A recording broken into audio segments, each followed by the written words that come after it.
welcome to another week of Maryland Politics 101. My name is Casey Jenkins, and I'm your host, and this is Donovan Brooks. Hey, Donovan, what's going on? Hey, man. How's everything been? Everything's good. Oh, There's yo. a lot going on. There is, man. It's been a long. You know what? We haven't talked to everybody in about 3 weeks. You know, we're as you can tell by the new opening, we're starting to do some little things. We're actually in another week or two, folks. We're going to be going national. Roku has picked us up, Donovan, and we're going to be bringing Casey and Donovan to everyone throughout the United States, talking politics and garbage. That's what we do. Yeah, so let's have a little fun with this tonight, and we've got a great show tonight.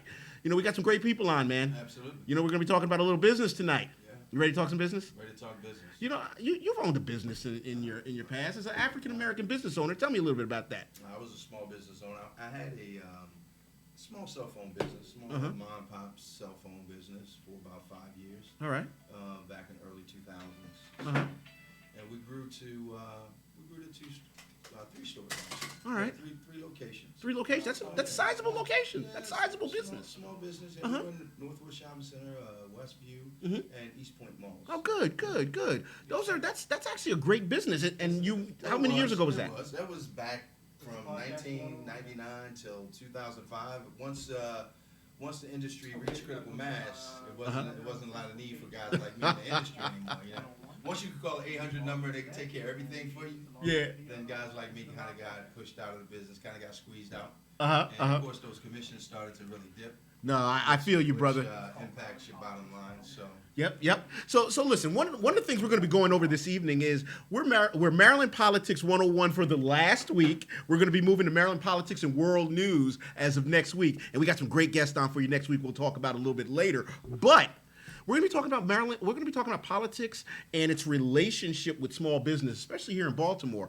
One of the things that's been impacting a lot of people is, of course, this whole COVID. And some of the things that have been impacting people is getting PPP loans. Yeah. You know, so from the numbers that I'm looking at is 1 out of every 100 businesses, African American businesses, 1 out of every 100 got a PPP loan. Wow. One of that's less than 100th Yeah.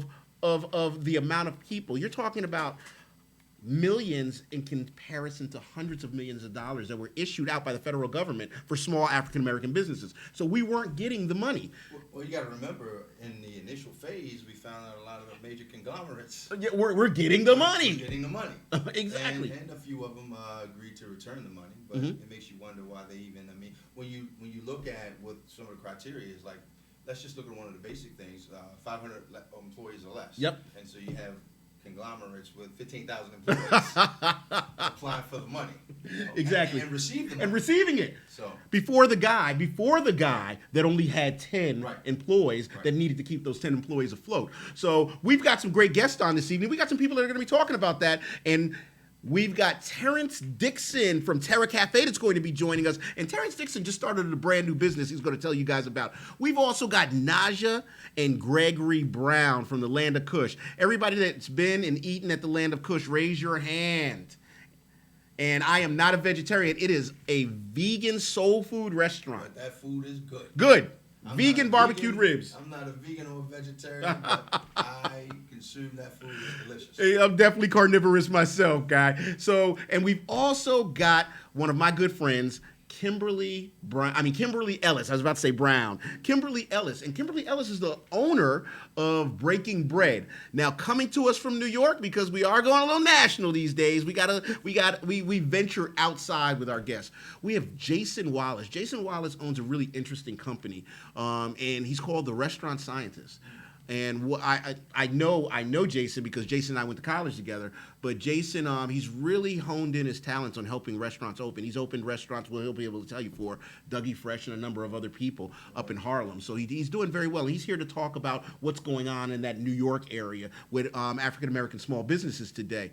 So, and rounding this whole team off, at the later part of the show, we'll be having Antonio Glover the brother Glover. Our brother Glover. Our brother Glover. Councilman. Councilman-elect, exactly. Antonio Glover.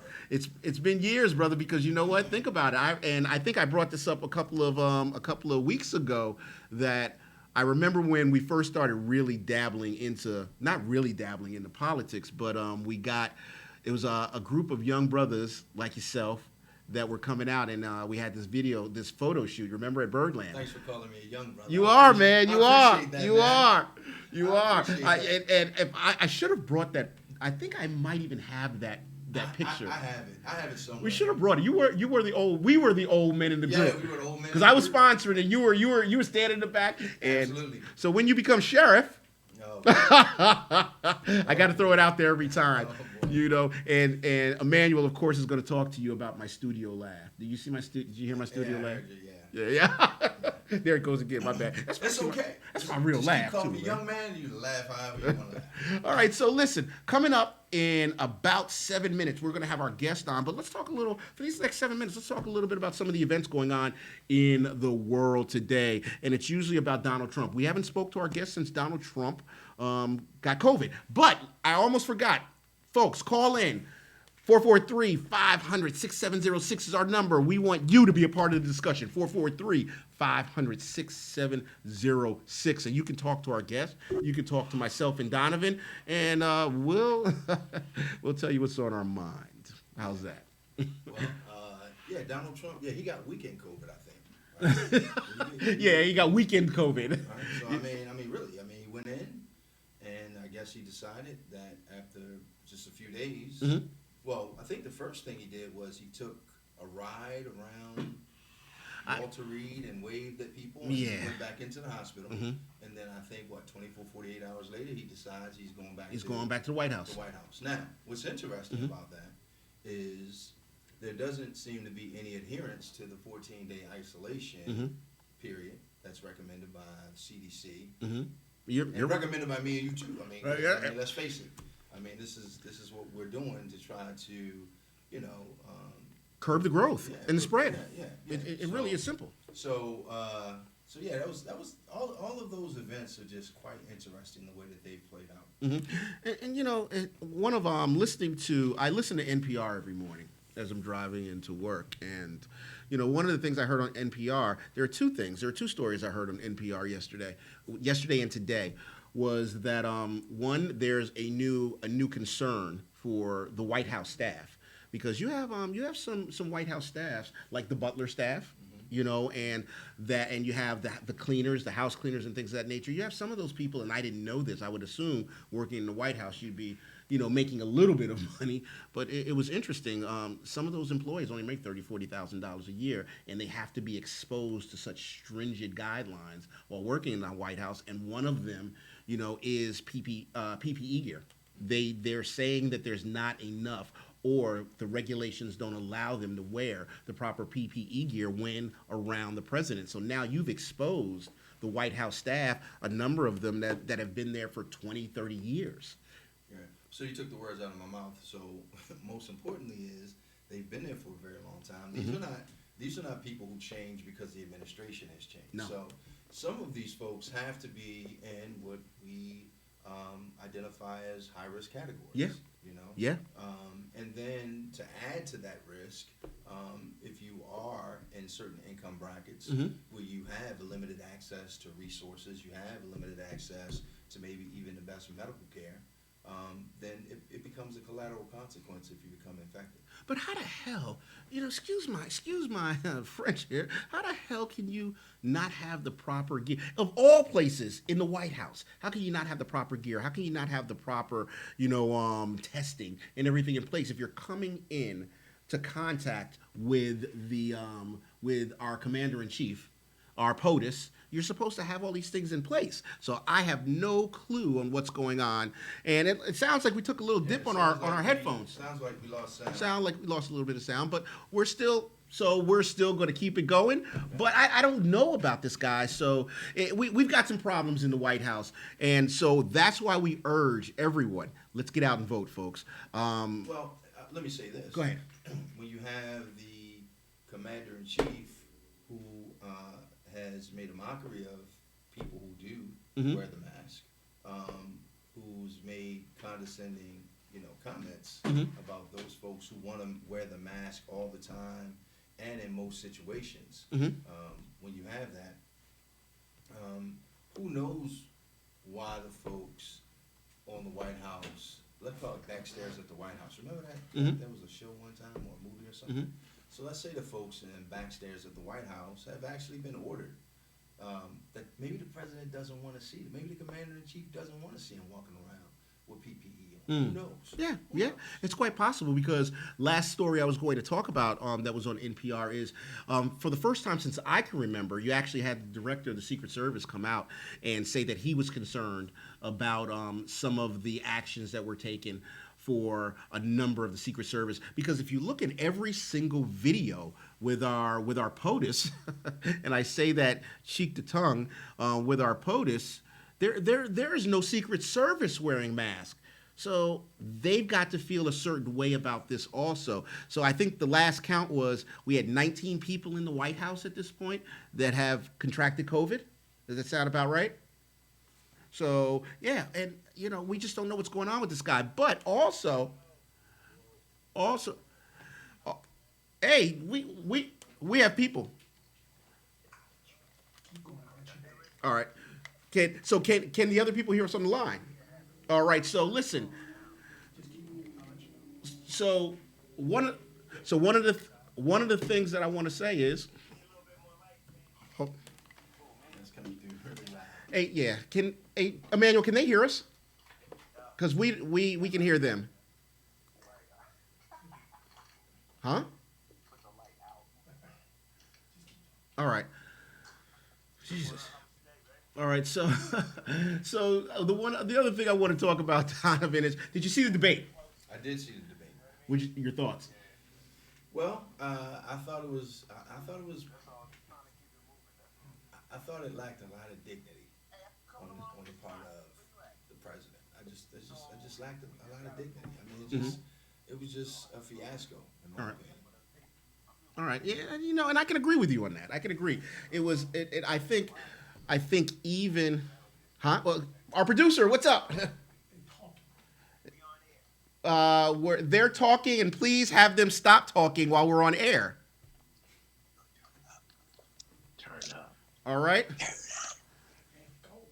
So we have, and we're going to start bringing on our guests now, since they wanted to start talking before we brought them on. We have two of our guests on right now. I think we have I know you Terrence look educated, Dixon I look from Terra educated. Cafe, and we look also educated, have yeah, educated. Gregory Brown from the Land of Kush. Welcome, gentlemen. Oh, that's what's up. Gentlemen, can you hear us? Ready for us? 82. Gentlemen, Oh, I meant 92. gentlemen, can you hear us? Yes. Now. Now, All right, thank you. How you guys doing this evening? Fantastic, Casey. All right, great. back, Well, Casey, baby, where you at? Well, welcome, gentlemen. Welcome. So, Greg, we're waiting for a few more guests to log on in our Zoom meeting. Is everybody up there now? Who do we have up there? We have Greg Brown, we have Terrence Dixon, and who's that third person that we're looking at? Emmanuel. How are you, Manny? So listen, gentlemen, on the show this evening, we're talking a little bit about the state of small businesses, African American businesses. And one of the things we wanted to go over was, some of the things that you guys are experiencing in relation to some of the PPE programs, some of the PPE programs, and some of the things, maybe some of the challenges that you guys have experienced during COVID, and some of the things that some of our local officials could do better, some of the things they should do better. So let's have a conversation, guys. How's everybody doing? Good. All right, good. So, Greg, let's start off with you. Land of Kush. I hear you guys have a new location that's going to be opening soon. I don't know about soon, but yeah. But yeah, it's over in East Baltimore, Madison and Chester. So we should be closing on that. We should be closing on the deal in the next 2 weeks, I'm thinking. So hopefully that all is getting straightened out, and then it's demolition. So it's probably about a year and a half out. Mm-hmm. All right. Because we're tearing down 2 buildings and building it up into one space. and so 70 seats, and so yeah. So give me an idea. Give me an idea, and then we're going to introduce everybody to Terrence Dixon. Give me an idea on how COVID has affected you guys, or has affected you specifically, Greg, in building out a new project. Just I guess being scary around everything because nobody knew what was going on, and we were in the process of kind of closing everything out back in March, but it just kind of put a hold on everything, and we had to restart the engines a little bit later, but I guess everybody was just keeping it moving, man. Everybody was trying to stay positive and keep moving forward, so it didn't really delay us that much. But it's just, paperwork that needs to be done. And then, you have to deal with the state. You got to deal with city stuff, and everybody doesn't have full capacity, or, people are doing things online. You can't go to the buildings because where I am, I'm right across the street from the state office complex. So that's an easy walk for me to go into somebody's office and say, hey, I need X, Y, and Z, this, and this. And I haven't been able to do that, so that's the main thing. It's just kind of it slowed things down. That's what I would mainly say. But luckily, God willing, like we've been able to keep our doors open during this whole time. Whereas I know Terrence can attest for a lot of people that have not been able to keep their doors open and have shut down. So. I think we've been kind of fortunate in that. Well, I want to introduce everybody. Thanks, Greg. I want to introduce everybody to Terrence Dixon also. Terrence Dixon is the owner of Terra Cafe, and he's just started a new business. And I want him to introduce himself to you guys. And then I have a question for you also. Terrence, welcome to Maryland Politics 101, soon to be Maryland Politics and World News. Welcome, Terrence. All right. Peace, family. Good evening, everybody. Terrence Dixon, also known as Chef T. Baba T, owner of the Terra Cafe, and I just recently did something that I've basically been doing for 20 years. I opened up another company, Terra Loft Consulting. What we're really focusing on is because of what's going on during this COVID-19, helping small business, especially micro-backed businesses, get funding, get some attention, but also get some real COVID solutions, not just treatment, but for solutions for how to really position our businesses and the understanding of what's going on now. Oh, well, we were just joined by Jason Wallace. Jason Wallace, the restaurant scientist. Jason, we've got on Zoom right now, we've got Greg Brown of the Land of Kush, and we've got Terrence Dixon of Terra Cafe. I want to introduce everybody to Jason Wallace. Jason, I actually know very well also. We went to college together at the CIA. And Jason just recently, got his master's degree from the CIA also, if I'm not mistaken, right? That is correct, yes. All right, congratulations on that, brother. Congratulations.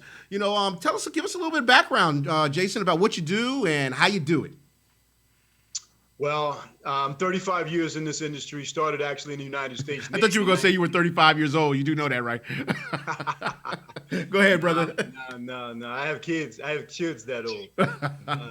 Wow. So started in the Navy in 83, went to La Rochelle, France in 89, did an apprenticeship in La Rochelle, France, came back to the United States, line cook, sous chef, executive chef, worked for Joe Bauman Associates here in Manhattan. And then went back, got my bachelor's in 95, started consulting in Harlem here, New York City, Sugar Hill Bistro, Sette Pani, Boulevard Bistro. Sylvia's is a client of mine for long term, and started teaching at the New York Restaurant School. I'm currently an adjunct professor at City College, at Hudson College, and Westchester College as well. So I adjunct profess at many universities here in the New York City market. My company is Cornerstone Business Labs. My trademark is the Restaurant Scientist. Like Casey said, I went back and got my master's in food business. So I currently have 3 degrees from culinary arts all the way through a master's in food business. I've been here in the New York City, New Jersey market consulting since 2003. A lot of my clients, again, I got clients that go from any 2 million to 12 million in sales, from 20 employees to 120 employees. So, what I've witnessed pre-COVID, many operators were struggling, before COVID, net operating income was not where it should be. And, you know, my goal always was to keep the fabric of our communities in terms of these Black-owned restaurants across the country alive and well. Now with COVID here, that challenge is even greater. We're trying to really help them understand the differences between a good lease and a bad lease. Yep. Operationally, how to tear it all apart and put it back together. So my clients will go from startups, which I'm doing a restaurant here in Montclair, New Jersey, from scratch to second generation restaurants to, you know, to existing restaurants that are underperforming. Well, Jason. My target market is underperforming restaurants. Well, Jason, With 25 minimum weekend sales. Let's talk a little bit about fellas, gentlemen. Let's talk a little bit about starting a restaurant during COVID time. You know, we have two people here that are opening two brand new facilities. Well, one's a second gen, and Greg is a total gut job. But we have two gentlemen here that are starting new restaurants, and we have a third person that's starting a brand new business. And I've been of the ilk that now is the time to buy. I'm out here trying to buy up as much as I can at this point. So tell us a little bit about some of the experiences, starting with Greg at the top, about opening the new restaurant during COVID and what's different about that, and not just from a political standpoint, but also from a financial standpoint. Well, because you have to think about what type of restaurant are you opening? Are you opening up a carry-out type of restaurant? I mean, this project that we're doing is a much bigger project than what we have currently. You know, right now it's a small carry-out, but we're moving to more of a fast casual. Did you say yours is a small carry-out? Mine is a small carry-out. There's nothing small about the land of Kush, man. Well, in terms of seating, we only have 23 seats in here, and the next spot is going to have 70 seats. All so right. that's a huge jump for us. And then you have to think about, you know, how COVID has affected restaurants in terms of, if you go to restaurants now, there's less capacity in the actual restaurants. They're spacing people out, or they have shields up, and so it's every other seat. And so now I'm starting to think about, okay, well, what will the seating actually look like in the restaurant to support COVID? Even though we're a year and a half out, you know, I'm not quite sure what adjustments that we'll need to make in order to, you know, be COVID ready, just in case this situation actually happens again. So we're just looking at spacing, seating, and then keeping on, even though we were really trying to bank on the dine-in situation. We know that we're going to have to keep a carry-out situation going on at the new location. Yeah.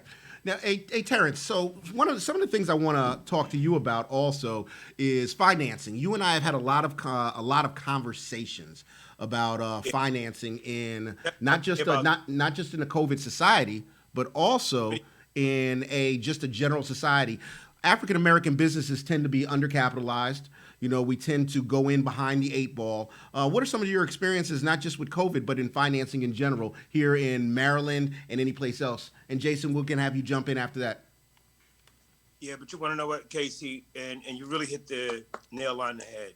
You know, one of the things that, like, I've been sharing with a lot of people is that you've seen a lot of businesses that are doing well, much better than what society would think that would happen during the COVID. And in reality, when you look at a Black business, guess what? We've been going through COVID for the last couple hundred years anyway. All right, having to pivot, having to change, having to adapt, not having resources, being lied to, and also being held up by gatekeepers, which I think has been one of the most challenging of the emotional rides. Understand, this COVID-19 has just not attacked us physically. All right, this thing has shut us down mentally. Like, I'm looking at Greg right now, for him to sit at the point where he's been working on this restaurant, this build out for what, year and a half, 2 years, 3 years, Greg? 3 years. And see, guess what, Casey? We already had this conversation.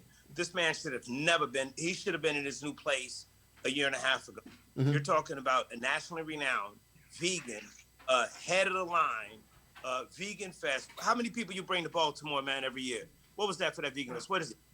12 people. 10 to 12,000 people a year. Oh, that's what I thought. Yep. So you got a black business without any support. I think Maya performed at Vegan Fest last year, Really, didn't she? really first-time entrepreneurs. Because remember now, black businesses, we're really first-time entrepreneurs 9 times out of 10 because of a couple of things, and that's why I created this new company to help us get our baseline together.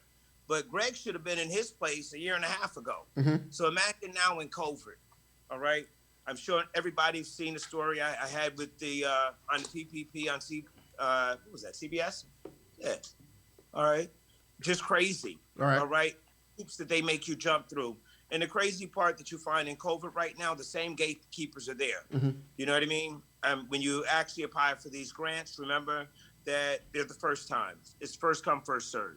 So because we're detached from our community, meaning that the city does not really support those micro black businesses, whether or not it's here in Baltimore, whether or not it's Philly, whether or not it's Jersey, you know what I mean? You're going to hear the same things. You're going to hear the same challenges that people have.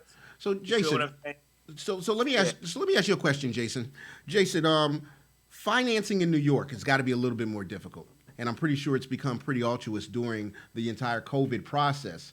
So give me a little bit of insight about what you guys have. You been experiencing more problems in New York, and I know you work with some pretty large clients, but are you guys experiencing more financing problems during COVID? Is it any different than what you guys were experiencing before? Because we do understand that minority businesses are definitely undercapitalized, but also we want to hear from you. We're not a minority business, Casey. Also, we want to hear from you at 443-500-6706. 443-500-6706. We hear you, Terrence, and Jason's answering right now. Okay. So Austin. yeah, financing and the capital you need to get through COVID were two different things. Right now, banks don't have an appetite for restaurants, period, let alone black-owned restaurants. So most of the financing that happened pre-COVID was through debt. Through equity. Very little debt. So there's only two ways to finance a business, either debt or equity. You have to come to the table with some equity partners. And from a debt point of view, if you can go to a Wells Fargo, I got some loans approved through Celtic Bank. They're fairly restaurant friendly. Wells Fargo is customer friendly if there's some restaurant experience there. But for the most part, they're going to want some property, real estate to collateralize that loan. So 95% of the deals that I deal with are dealing with equity investors. So believe in you, believe in your concept. So now the PPP money, what happened in March, we got hit with COVID here in New York City right before St. Patrick's Day. So once the PPP money and the economic injury disaster loan actually was a better loan because the SBA kind of reduced their criteria for that. So I started working right away with my clients, getting them qualified, getting the paperwork in for the PPP loan, as well as the economic injury disaster loan. And you could apply for both of them. But the money that it takes just to buy the PPP equipment, to protect your employees, to buy sneeze guards, to put in between cashiers and customers. At Sylvia's, we cut out the window. Like the window is now a takeout window. So customers are not even coming into Sylvia's at all. Just walk right up to the window. So we had to spend quite a bit of money to do that. And most of that money came from PPP loans. If the client was really had their paperwork together and bookkeeping to submit them. So here's a great question for you, Jason. Here's a great question. So in the state of Maryland, we have a lot of avenues for minority businesses. There is money out there. I can honestly say there's money out there for African American business. We have the NBW. But we never. Terrence. We have the NBW. We have a number of things. We have the video slots loan and these things like that. So they're out there. Do we have these type of programs in New York also? Yeah, we do. And actually, I have access. You go to my website, you can join the coalition. Like we're finalizing. We're going to give $5,000 a month to 8 different restaurants for the whole year. I'm going to St. Louis. I'm Cincinnati Friday. And I'm going to St. Louis the following week because you can't just give restaurateurs a little bit of money, like $10,000, $20,000. That's not going to be able to, on the other side, justify the return on that investment. So we really try to give them the resources, access to somebody like myself who can come in and do a financial analysis for free and tell you exactly where you are. And then we can start to apply that money to really understanding how do we revamp your brand so that you can survive in a post-COVID world. So to turn around and just give, restaurateurs 10, 15, 20, $50,000, I don't think it's going to help the industry as well as the individual restaurateurs, because some of them were actually, were struggling pre-COVID. Of course. So when you talk about You know what? just not throwing the money at the restaurateurs, you said something else. And in some of these instances, you have restaurants that were already in business that now have to do some type of modified build out, right, to be able to accommodate the customers and also maintain a COVID protocol. It's my understanding, you can correct me, only about 25% of the SBA funding can be used for fixed cost.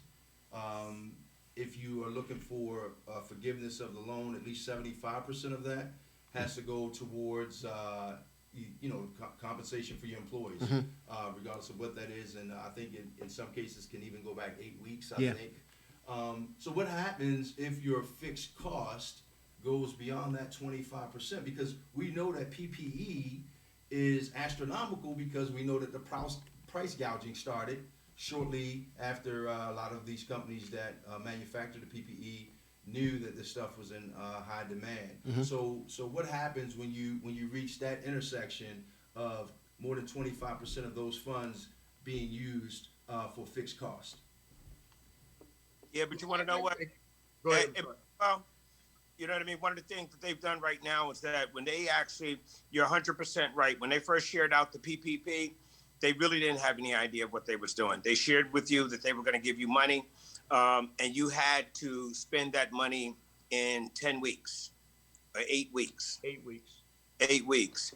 After about maybe, because a lot of people turned down the PPP money because just what you said, the terms and the conditions were not winning terms and conditions. All right. After they realized this, and they had a few people had to take it. I had to take it. You know what I mean? I had to take it. There was no bread. There was nothing coming in.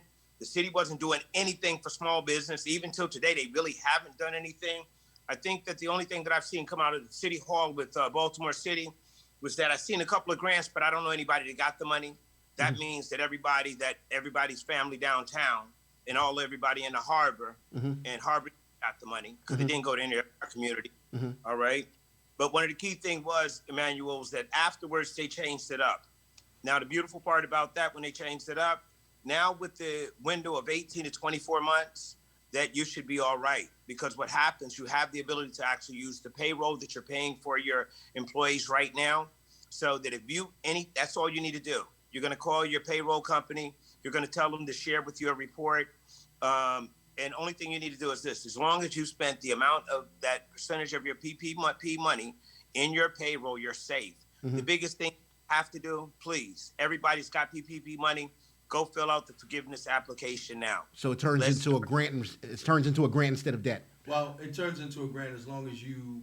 Well, actually, I guess even if you utilize 50% of it, then I guess only 50% would be forgiven. Or is that correct? Because I thought previously you had to utilize at least 75% of it for it to reach the point of. And then only 25% of it would turn debt.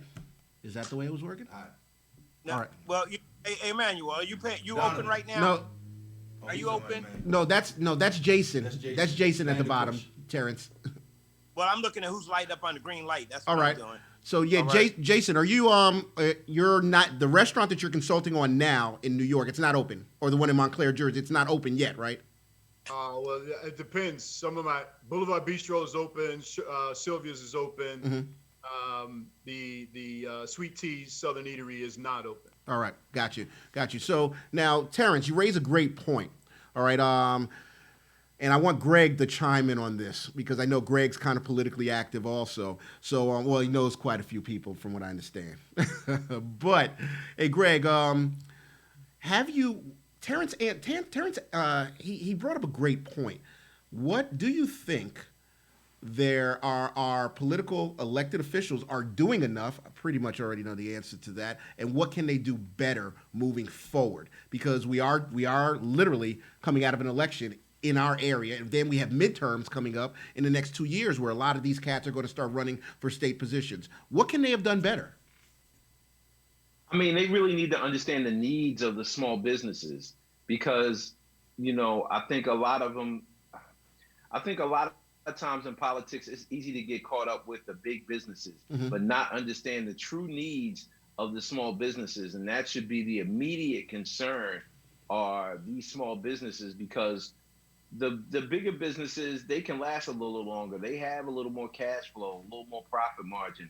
Whereas the small businesses, it's I'm not gonna say it's check to check, but we have thinner margins, and so they need to really understand what those needs are and be able to put action plans in place that address those needs immediately and not make it difficult for these small businesses to have access to money, to have access to grants for making it forgivable, and even resources to help them push through and apply for these grants and these loans so that it's not as a complicated process. A lot of times when you're running a small business, you are running the small business. And so it's not like, oh, let me call X, Y, and Z, let me call these accountants and they'll be able to take all this paperwork. A lot of times these small businesses are trying to fill all this stuff out themselves, as well as be concerned about the business that they're actually operating on a day-to-day basis. So these politicians,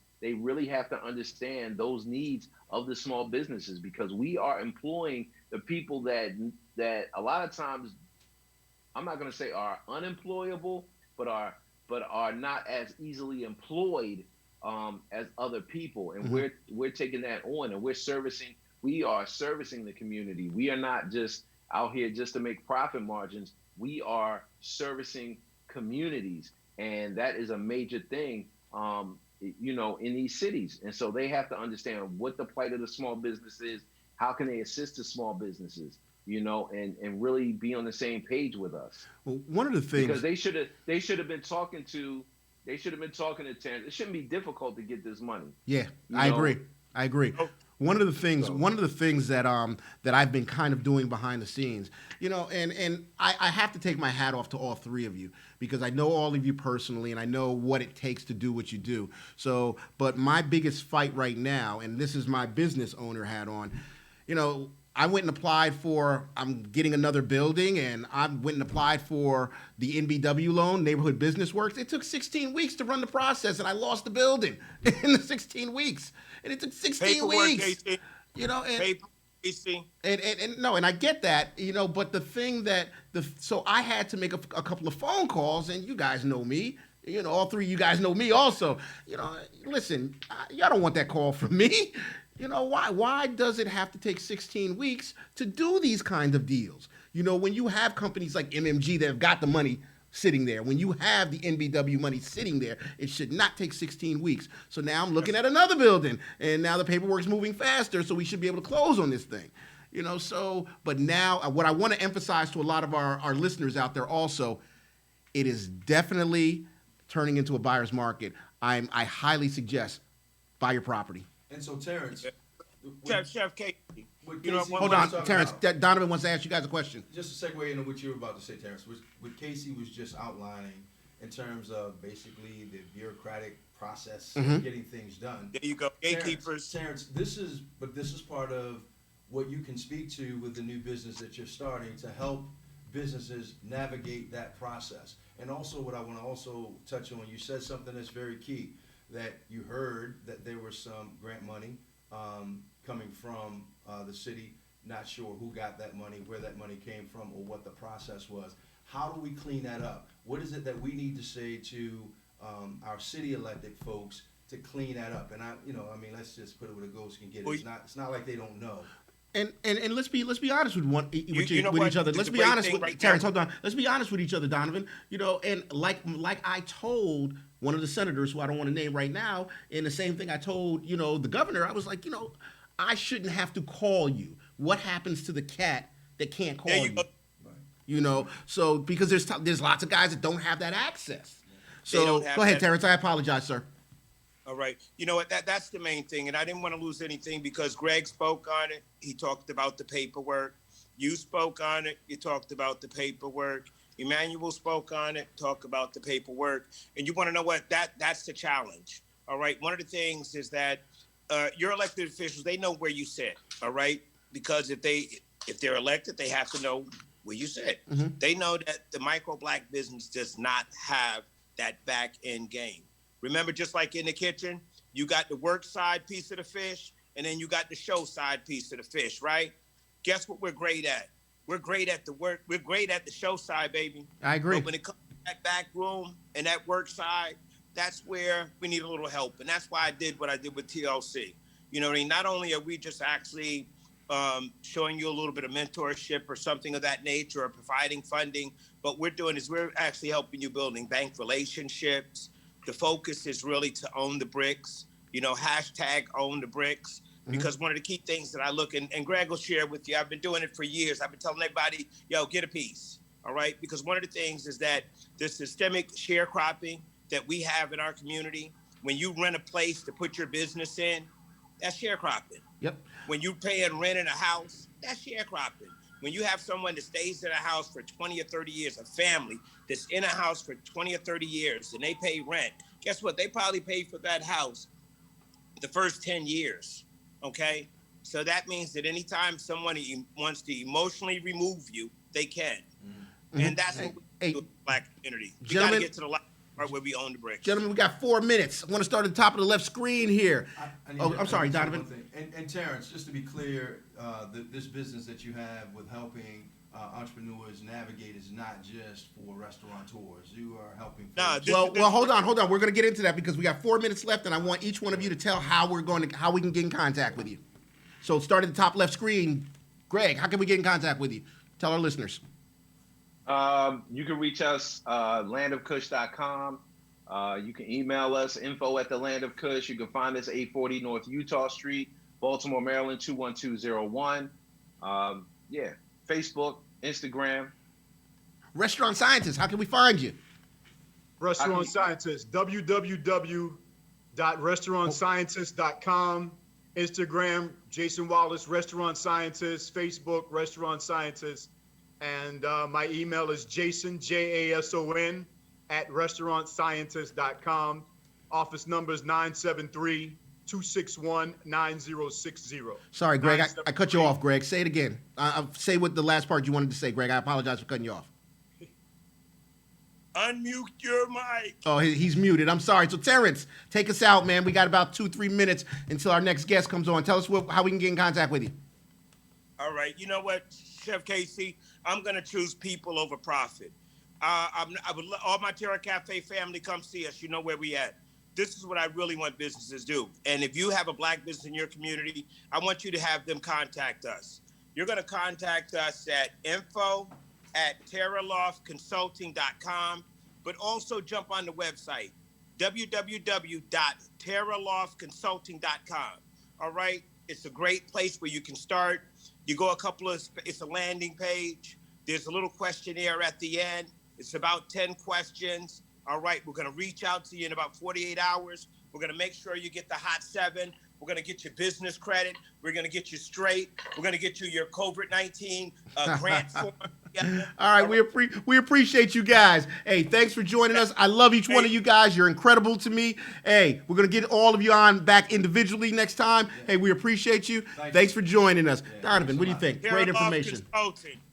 Terra Loft Consulting. We're going to own the bricks. Cut Terrence off.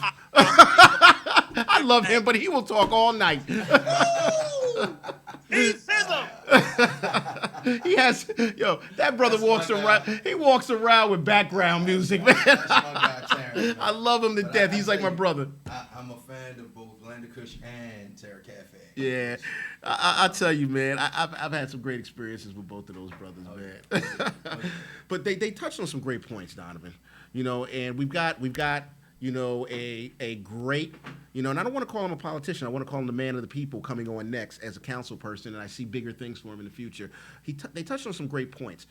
They need small business owners guiding some of this because it's not often. I don't know about anybody else, but I didn't get a phone call, and I know of a lot of other businesses that didn't get a phone call from the mayor, from city council president, or anything else asking minority businesses, which were the most impacted by this coronavirus in business. No one knocked on our doors. No. And I think that to Terrence's point, that if the resources are going to be available, that means nothing if you're not provided access Yeah. to those resources. Yeah. So we have to be provided access to those resources. But I want to say this real quick too. He touched on something that's very important, especially when you're talking about urban communities, especially economically depressed urban communities, where he said we're not just running a business, but we're providing a Service for the community. Yeah. Because we have a lot of food deserts throughout Baltimore, as do lots of urban areas. And so that's important. And his restaurant, as well as Terra Cafe, do offer very healthy alternatives. And neither of them are in close proximity. Terra is now, with the, I guess, the Safeway being down the street. But there's Antonio? there's a large contingency of our community that can benefit from that type of healthy eating. I agree. And of course, not going there all the time, but at least listen. If you go there and you see what they're doing, and you can access a supermarket, then you can start making those healthy alternatives yourself. I agree. And healthy's got to be a choice. Ask me. I'm not as healthy as I probably should be. You know, so on the line right now, we have the brother, the man, the myth, Antonio Glover, councilman-elect. How's everything going? Hey, brothers, how y'all doing? Everything's going well, man. Oh, Thanks for man. allowing me to speak to your audience. My brother Glover. Our brother Glover. Councilman, 13th District, Councilman-elect. Hey, you know what? Hey, Tony, we know you. Yeah, we know you. Tell brother. our listening audience We're gonna who hold you you are. accountable too, and I know you want us to do that, right? 'Cause we're gonna make sure these Absolutely. small black businesses access this money, right, without having to jump through all these circus hoops and everything, right? So that's part of why we elect people Absolutely. in the office, right? Because we want to kind of change some of the circumstances and conditions that we're operating under. So Is he putting him on the spot already? Hey, Tony, hey, listen. he's putting you on the spot already. Man, he put me on the spot, man. When you love Let me- folks, let me- you give let it me- to them real. You give it to them real raw and good, brother. When you love them, and Tony know I love him. So Tony, tell us a little bit about one, your background, and tell us a little bit about two, what your thoughts are moving forward for small businesses, because you are yourself a small business owner. Absolutely. So, me, myself, I'm born and raised in the heart of East Baltimore my entire life. I got in politics at a very young age, following the footsteps of B. Gaddy, who was a treasurer within our community, man. Mm-hmm. And I saw the work she done in our community. I piggybacked off what she did in our community. And I decided in order for me to make a difference in my community, I had to run for office. Mm-hmm. So that was one of the reasons why I ran, man. I'm a student of Patterson High School, BCCC, and currently I work in the office of the state's attorney as a community liaison. And here I am now as your 13th council elect, Antonio Glover. That, you know what? That actually just brought a smile to both of our faces. Yeah, because I mean, listen, I know it's been a long road.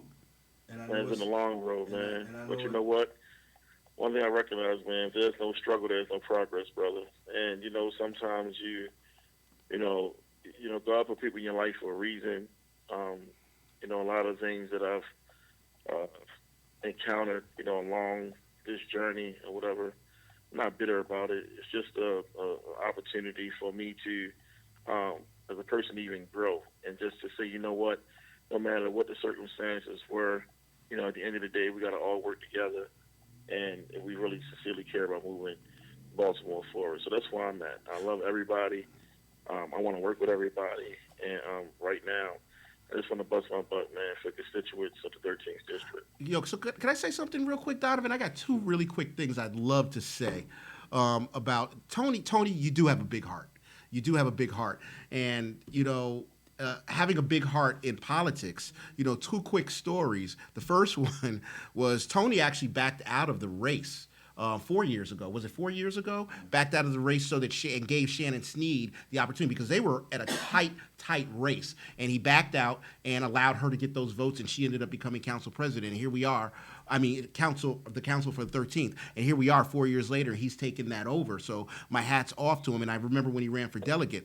But, Tony, he's that kind of person. And I think that that's the kind of person that we need on the council, somebody that actually does care about the people and has a big heart. Well, I think we got a chance to correct the record before we get off the line. Tony, was that the race that you actually reconsidered, or did you actually run in that race 4 years ago? No, so I actually considered the delegate race. Yeah, he stepped back from the House of Delegates race. Oh, so it was the delegates Yeah, race looked that at he the stepped back from. landscape. All right, got Just you. wanted to make sure we're correct. Oh that man, stop record. that! Wait, No, he no, trying no. to say he want to make sure. No, So no, Tony. No, my brother's elected now. So what about it, Tony? You know what, man? To be honest, man, with all respect to Councilwoman Sneed, man, she has been very supportive.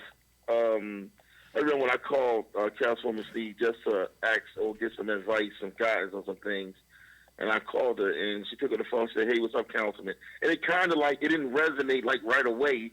You know, it was like, I said, "Huh?" She's like, "Yeah, you my councilman, right?" And then I'm like, "Dang, man, that's all good." And she's making it an easy, transition over to, her office, man. She's great, bro, and I just appreciate what she's doing for me moving forward and the team that I'm about to bring on. Well, I won't sling no mud. I won't sling no mud. I won't sling no mud. That's nice. That What? wasn't even. No, it's nice of her to call. Yeah, me, well, for yeah, that type of whatever. support. Forget But Shannon that wasn't Sneed. even my point. My point is, when we do these type of broadcasts, there are people who are hanging on every word, looking for every little mistake. And I do know that there was a race that Tony backed out of, and I know that it was the delegate race. And I just wanted to, clear that part up. But now, Tony, I have a couple of questions for you, right? Because I know that you're big in terms of constituent services. You've had an opportunity to do that from your position with the state's attorney's office. What are some of the committees, if you had your choice, some of the committees that you would like to sit on as a member of the Baltimore City Council, and some of the work that you'd like to do around those particular committees? And I'm not going to let you off the hook by saying, "Oh, well, Donovan, whatever committee they put me on, I'll just work as hard as I can." No, we're not doing that. I'd like to know what committees you really like to serve on and what it is you hope to bring to those committees. Bro, I gotta say this, man. Whatever committee they put me on, brother, I'm gonna bust my butt and work hard on. So, I would love to be on labor, Okay? or the finance, budget committee, and things of that nature. But again, man, no matter what committee I'm on, man, I'm gonna bust my butt, and whatever colleagues I gotta work with, man. I'm just there, like I said again, man, to serve the community of the 13th district, brother. It's a learning process for me. I'm excited to be on any committee. I'm selected to be on any committee. I get that. That all sounds good. I get that. So you said budget and finance, and you said the labor committee. Okay, so labor's. I'm big on public safety as well, man. Okay. I come from the office of the state's attorney. I know that there's a lot that's going on in Baltimore City as it is the crime or whatever, but we all know that crime is a byproduct of a bigger symptom. And to me, that's education and economics. But again, man, there's a lot of pieces that need to be put together to make this puzzle whole. And right now, it's just a learning process. I know what I want to bring to the council. I want to be supportive of the council, hope the council supportive of me. But again, man, it's a learning process, and I'm here to learn, brother. But at the end of the day, I just want to say to my constituents, when I push, I want to pull y'all right along with me, man, because strength is in numbers. Well, listen, I'm as far as legislative district, we live in the same legislative district, so nothing's gonna change. I'll continue to call. You live in the county, don't you? Yeah. No, who lives in the county? Don't you live in the county? Yeah, man, don't offend me. Listen, and not that there's anything. He wrong always with the talking county. garbage, Not man. that there's anything wrong with the county, but I'm a Baltimore. Baltimore You're what? Baltimore City. Listen, This guy. Tony, we'll have Yes, sir. we'll have more robust conversations, because I know that you do want to go in and do the work of not just the constituents of the 13th district, but we've had plenty of conversations where you've talked about your vision for citizens in Baltimore City. And we got stuff we got to deal with, man. We got sanitation stuff. We got law enforcement. So he's monologuing for you. I want to hear what you think about that. Yeah, well. But I'm one of the biggest advocates, man, for sanitation, man. When I came out of school and you know, DPW like was my first real job. You know, I went into the rollout apprenticeship program, and then, you know, at the age of 21, you know, you're young, you want to drive a big truck. So when I got my CDLs, and you know, I started driving those trucks around the city, excited, man. But I was excited about cleaning up my neighborhood. Well, that's good. So, you know, DPW, no, man. Solid waste, no, man. They got an advocate with me in the city council. Yeah. So what are your thoughts on 2-a-day trash, two times a week trash pickup again? I mean, is that? I mean, Hey, man, you know, that was one of my biggest. I mean, I pushed that during my campaign. I would love to bring back a 2-day-a-week trash pickup. I mean, it gives the guys an opportunity to rest their bodies. It gives the community, it keeps the community cleaner. You know, in my opinion, I know I was there.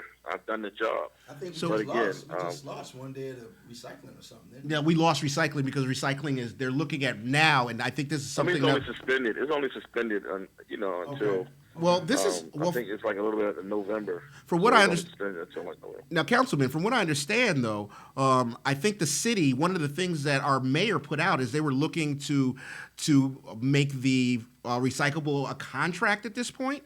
So they were talking. There was dialogue about possibly subbing that out. Am I right?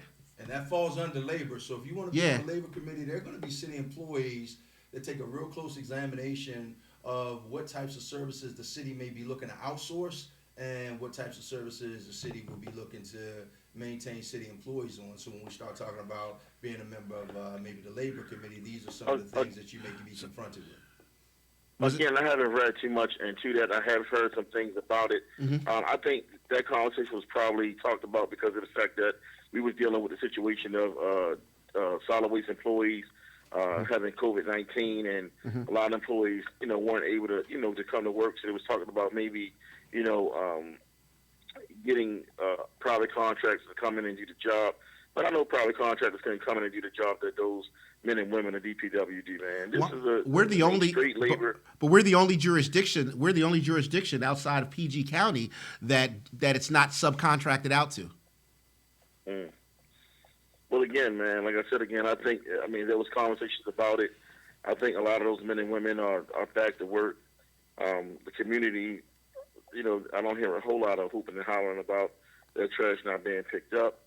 But again, right now they're suspending recycling to, I guess, kind of fully focus on the solid waste, trash and debris that needs to be picked up Well, I think throughout the week. So again, like I said again, I mean, I gotta, you know, look into it. I heard some things about it, but I can't really comment too much on, you know, which way the mayor is going or any, you know, contracts that may be coming into the city, because I really don't know. All I know is that I've heard some things about it, but I know it was during the time, you know, the men and women, you know, were diagnosed or, you know, with COVID-19. And I think a lot of those individuals are back to work. Well, good for them. Hey, Tony, we've got 2 minutes left, and I wanna hear a little bit from you, you know, about how people can get in contact you, how people, can get in contact with you, and you know, tell us a little bit about what you're looking to do in this last 2 minutes. Hey, well, you can reach me on my cell phone. I am one of those council people that you can touch. And my number is 443-839-3319. Please don't hesitate to reach out Can you repeat that? to me. It's 443-839-3319. Don't hesitate to reach out to me. I am accessible. My email address is aglover410@gmail.com. You can reach me on social media via Facebook and Antonio Glover, or on Instagram at Our Brother Glover, or you can just go to my website at www.antonioglover.com. And that's it, brothers. All right. Well, Tony, thank you for taking some time to come on to the show and talk to us. And we're gonna when you raise your hand and swear in, you best believe we're gonna have you back, and we're gonna turn the fire up a little bit for you, brother. Okay? Absolutely, man. I appreciate it. Thank you guys for all the work that you do in the community as well. he's gonna turn up the fire. I won't. Believe it or not, I won't, Tony. But listen, it's always great having you, brother. Looking forward to talk to you next time. Like you said, after we swear you in as our new council person of the 13th district. Congratulations too, brother. I'm proud of you. All Thank right. you. Thank you. So, Donovan, great show this evening. We had some great information. So, what are your thoughts? Well, I think that Wrap it up. Listen, I think, first of all, we really have to convey the message to the elected officials. I mean, 1 in 100 African American businesses being able to access the Paycheck Protection Program is unacceptable. And then to have Terrence talk about funding that was possibly available and we not even know about it. Mhm. Small businesses. And you're right. I mean, we're already, whether we like it or not, a lot of times we're already operating at a deficit. Mhm. A lot of times banks don't want to loan. Not even a to lot us. of time, 90% of the They time. don't want to loan to us as African American small business owners.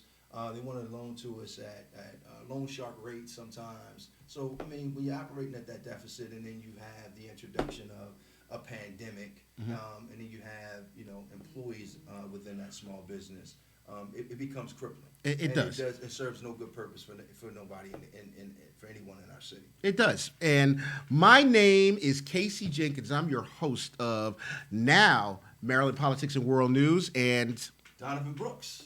we're going to be coming back to you next week, aren't we, Donovan? Yeah, we're going to be launching on how do you Roku? Roku TV. So if you can't catch us on Facebook, catch us on TV. That's right. You can catch us anywhere. And we've got a great show for you next week. We got some great guests on for you next week. I'm going to put him on the spot right now and say we're going to have Clyde Boatwright on here next week. I'm going to reach out to my buddy Clyde.